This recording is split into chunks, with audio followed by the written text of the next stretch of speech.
In the next section, we will look at rationalizing the denominator. There are two rules.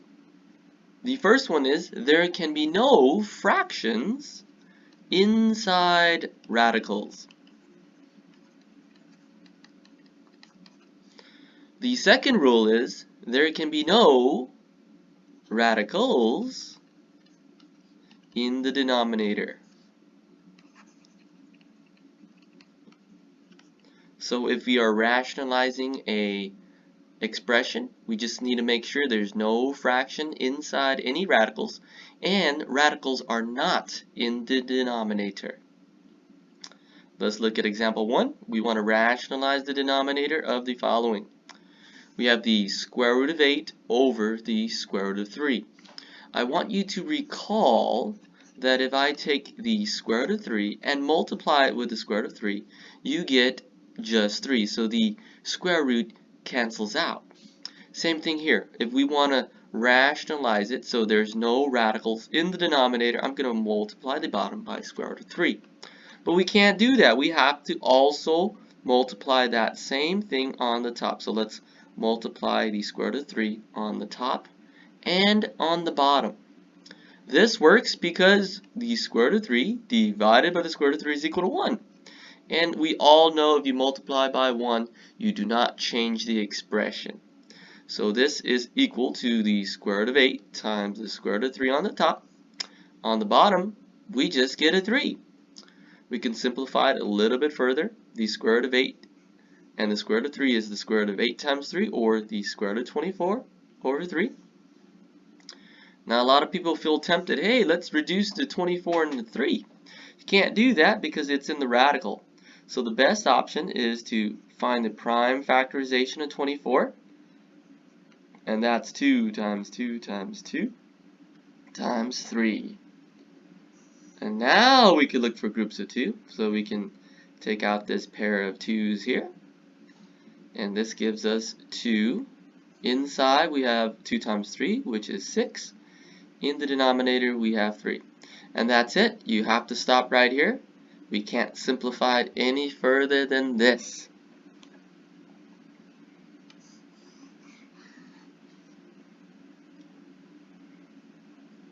In example 2, we can do the same process, or we could simplify the square root of 12 first. I like to simplify our radicals first before I start multiplying the top or the bottom. So let's simplify the square root of 12 as 2 times 2 times 3. I'm looking for a pair of 2's, so this gives us 14 on the top, and on the bottom we have 2 times the square root of 3. Now we could reduce here. Notice the 14 and the 2 have a common factor of 2. Let's divide that by 2, you get a 1. Divide the 14 by 2, you get a 7. So this simplifies to 7 over the square root of 3. We can now multiply the top and bottom by the square root of 3 to rationalize the denominator. So this is 7 root 3 on the top, and on the bottom we have a 3.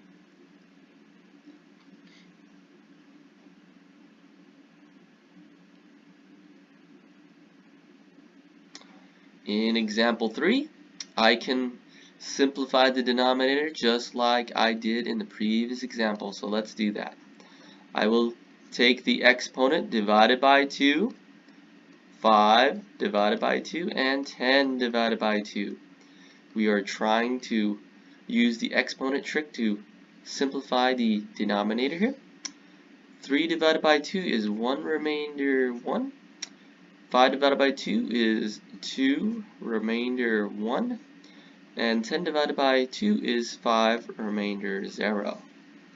So I can simplify my denominator as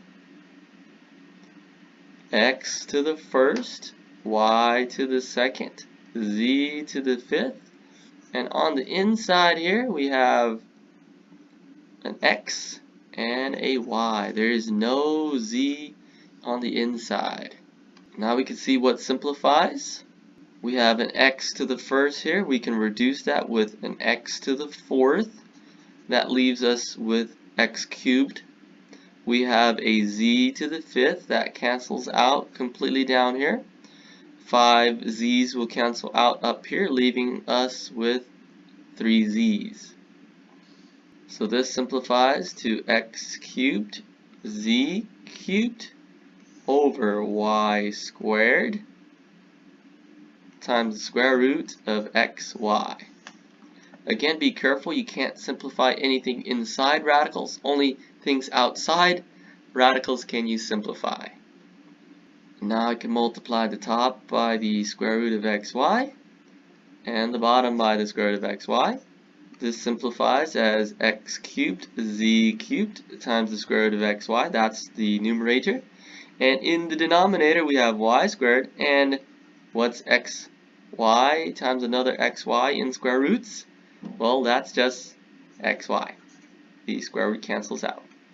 This simplifies to x cubed z cubed times the square root of xy on the top.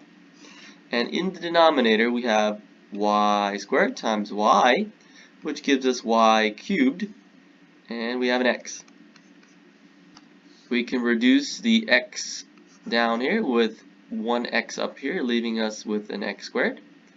And that's it. We can't simplify any further, so we'll write our final answer. Here's our final answer. It's x squared z cubed times the square root of xy over y cubed. And let's look at example 4.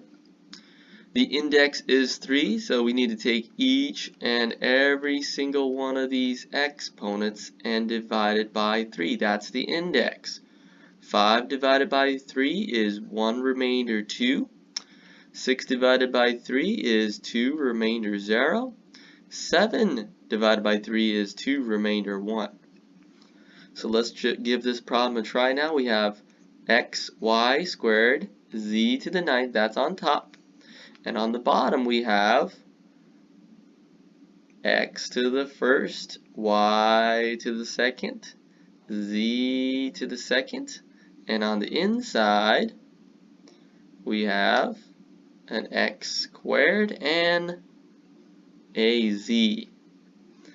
And again, if you remember, this represents the exponents in the front, and this column here represents the exponents on the inside. Now let's see if we can reduce.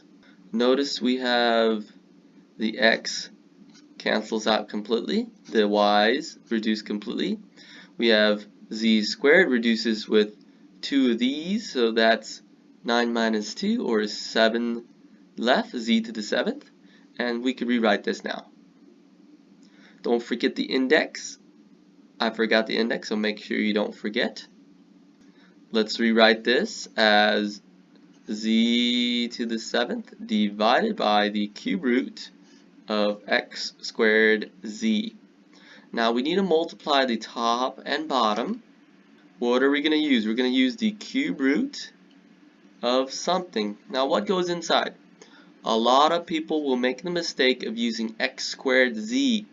That's not going to work, because if you're looking for groups of 3 and there'll be things left inside of the radical after you multiply it, then it won't work. It will not be rationalized. We need to make sure we have a perfect set of 3 so there's no radicand left over.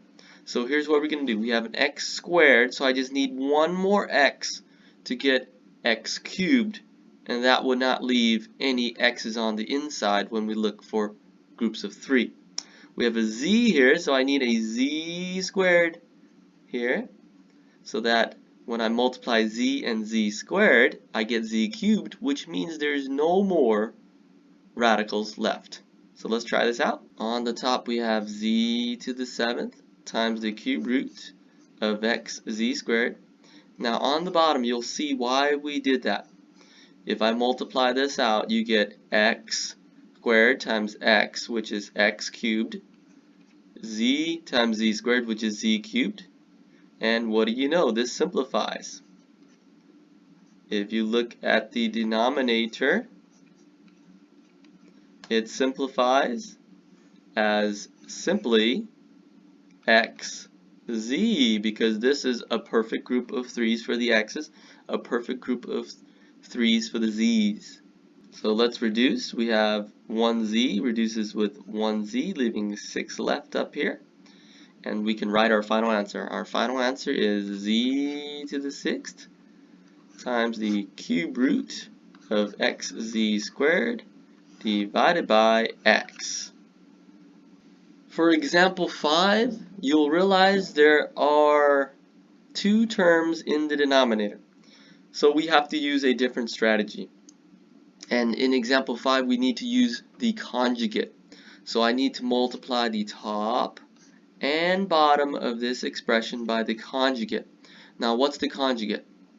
Well, the conjugate is the square root of 20 minus, instead of a plus, we use the opposite sign here of a minus, square root 2.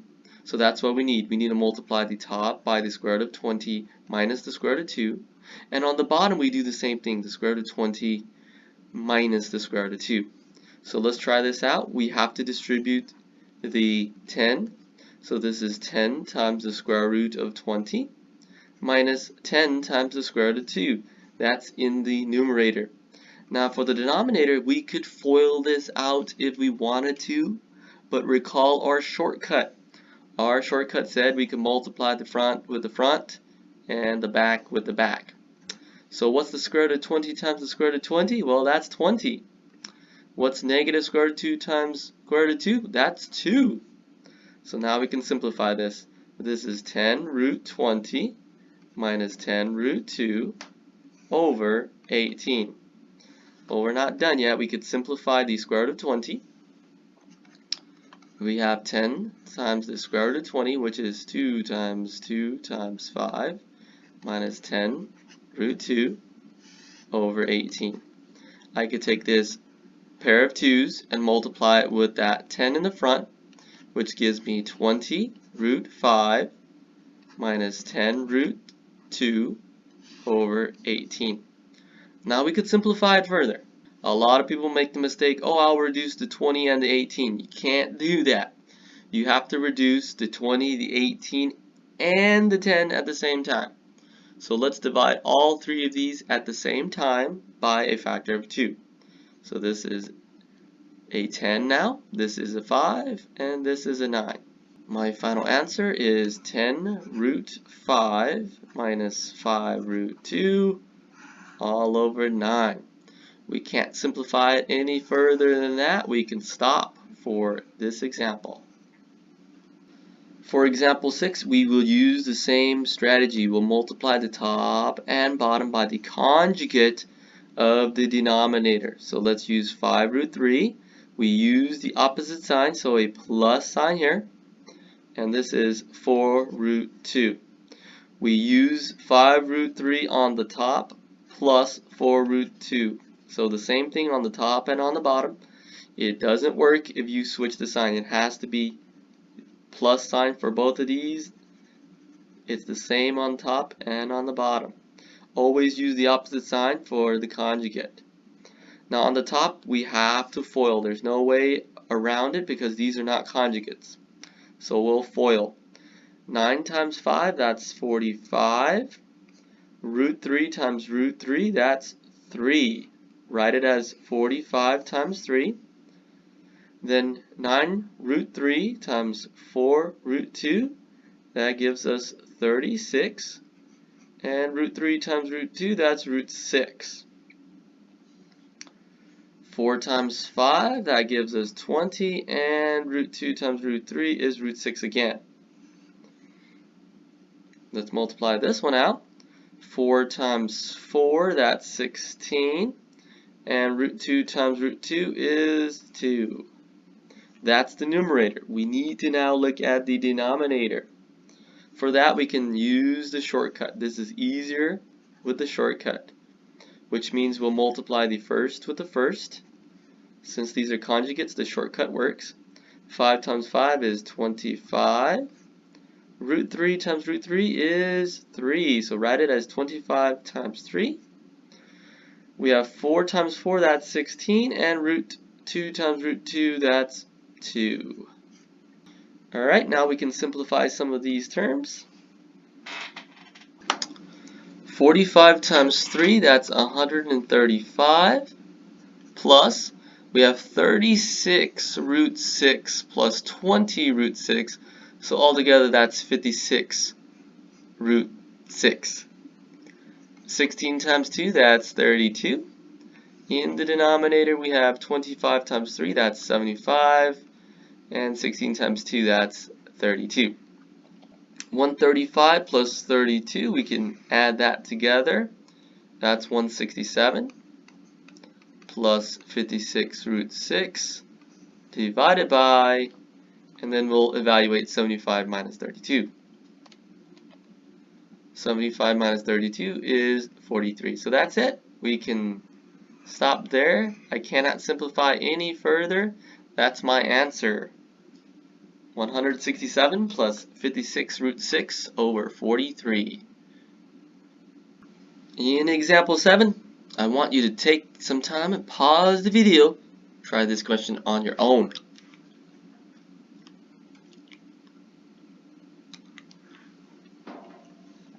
So let's give it a try now. We have 7 root 11 plus 2 root 2 divided by 4 root 11 minus 5 root 2. To rationalize it, we need to use the conjugate. That's 4 root 11 plus 5 root 2.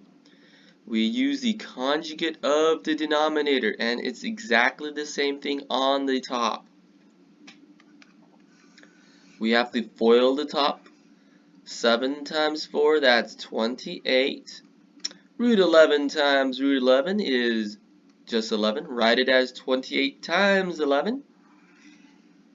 7 times 5, that's 35. And root 11 times root 2, that gives us root 22. 2 times 4 is 8, and root 2 times root 11 again is 22. We'll multiply 2 times 5, that gives us 10, and root 2 times root 2 is 2, so let's write it as 10 times 2. For the bottom, we could use the shortcut. We'll just multiply the first with the first and the last with the last. Because these are conjugates, we can use the shortcut. Only for conjugates can you use the shortcut. 4 times 4 is 16. Root 11 times root 11 is just 11. So please write it as 16 times 11. We have negative 5 times 5, that's negative 25. And root 2 times root 2, that's 2. Let's simplify the expression. 28 times 11, that's 308. Plus, we can add the 35 root 22 and the 8 root 22. All together, that makes 43 root 22. And 10 times 2, that's 20. 16 times 11 is 176. And 25 times 2, that's going to give us a negative here, negative 50. Let's collect like terms. 308 plus 20, that's going to give us 328 plus 43 root 22. In the denominator, 176 minus 50 gives us 126.